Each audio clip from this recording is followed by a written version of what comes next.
Hello everyone, welcome to the channel. तो আজকে হলো 1 তারিখ ফার্স্ট মে।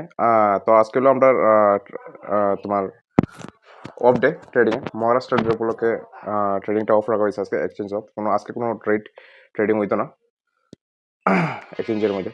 তো আমরা কিটা করি, আমরা কালকে 2 তারিখ 2nd অফ মে যে কিভাবে আমরা ট্রেড ইনিশিয়েট করবো তার লেগে যে প্ল্যান করা, মানে কিভাবে আমরা প্ল্যান করবো, ট্রেড কিভাবে আমরা নিতে পারি। তো এটার ব্যাপারে আজকে ডিসকাস করবো, অ্যানালাইসিস ভিডিও ফর টুমরোস মার্কেট। তো চলো দেখা যাক। তো আগামী বলতে নেক্সট দিন আমার ট্রেড ইনিশিয়েট করতে গেলে আমার যে 30 তারিখের চার্ট আছে এটা খুব ইম্পর্টেন্ট। যদি আমরা 30 তারিখের চার্ট দেখি, মার্কেট কেটা করছে, সারাদিন কনসলিডেট করার পরে কেটা করছে, এখানে ব্রেকআউট দিয়ে কেটা করছে, বায়ার ইনভাইট করছে, প্লাস এখানে যারা সেলার আসলো তারা এসএল খাইছে, খাওয়ার পরে একটা হলো এসএল খাইছে, একটা বায়ার ইনভাইট করছে, ঠিক আছে। এরপরে কি হয়েছে, এখানে কিছু সময় টাইম স্পেন্ড করে ঘুম পুরো অপারেটর মুভমেন্ট, ঠিক আছে। তো আমরা কেটা করবো আগামীকালকে যে ট্রেডটা ইনিশিয়েট করতে পারি।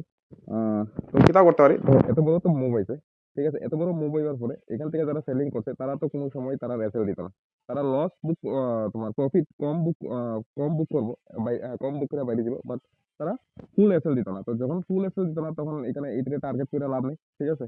তো কিটা করবো, আমরা যে এই মুভটা আছে এই মুভটার সাথেই যাই, এই যে তোমার একটা ডাউন মুভ আছে, ডাউন মুভের সাথেই যাবো, এই মুভটার সাথেই যাবো, ঠিক আছে। তো আমরা কিটা করবো, কালকের যে প্ল্যানিংটা থাকবো, একটা ভিউ তো ডিসাইড করছি এটা ডাউন মুভ হইব, ঠিক আছে।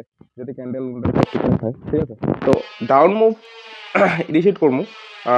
তো ডাউন মুভ যখন ইনিশিয়েট করবো কেমনে করবো, আগে বায়ারে আমার কিটা করতে লাগবো, তোমার অ্যাক্টিভ করতে লাগবো, বায়ারে অ্যাক্টিভ করে সেটা, বায়ারে ট্র্যাপ করে সেটা, এরপরে আমার কিটা করতে লাগবো, আমার ডাউন সাইড ট্রেড ইনিশিয়েট করতে লাগবো। যদি মার্কেট এখানে ওপেন হয়ে সেটা, মার্কেট যদি একটু গ্যাপ আপ স্লাইড, মানে এতটুকু গ্যাপ আপ ওপেনিং হইয়া সেটা, এই লেভেলটা গ্যাপ আপ ওপেনিং হইয়া সেটা যদি মার্কেট আস্তে আস্তে আস্তে আস্তে এরকম সুইং ক্রিয়েট করে যেটা আপার সাইড যায়, তাহলে আমি কিটা করবো, এটা ডাউন সাইড এরকম ট্রেড ইনিশিয়েট করবো, ঠিক আছে। কিন্তু মার্কেট এখানেই যদি একদম বড় গ্যাপ আপ ওপেনিং হয়, বড় গ্যাপ আপ ওপেনিং হওয়ার পরে যদি মার্কেট এরকম বাড়তে থাকে, তাহলে আমি ডাউন সাইড এটা ইগনোর করা স্টার্ট করবো, ঠিক আছে। আমার এই হলো তোমার প্ল্যান, দুইটা প্ল্যান। আরেকটা প্ল্যান, মার্কেট যদি এরকম গ্যাপ আপ ওপেনিং হয়, গ্যাপ আপ ওপেনিং হয়ে সেটা যদি একটা রেড ক্যান্ডেল এখানে বানায়, তাহলে এটা রিট্রেসমেন্টের সাথে যাবে, এই হলো আরেকটা প্ল্যান, ঠিক আছে। এটি হলো প্ল্যান আর প্রথম যে প্ল্যানটা হয়েছে, মার্কেট যদি এখানে ওপেন হয়ে সেটা gap up opening slowly buying হয়, তাহলে আমরা এরকম মুভের সাথে রিট্রেসমেন্টে যাবো এখানে, ঠিক আছে। ট্রেড ইনিশিয়েট করবো।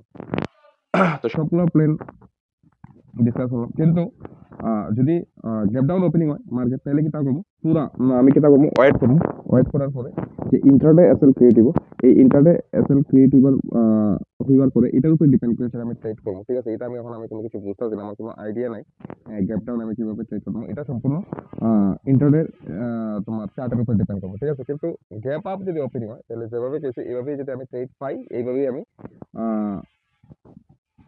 ট্রেড ইনিশিয়েট করবো, ঠিক আছে। তো এই হলো analysis video. So thank you for watching the video.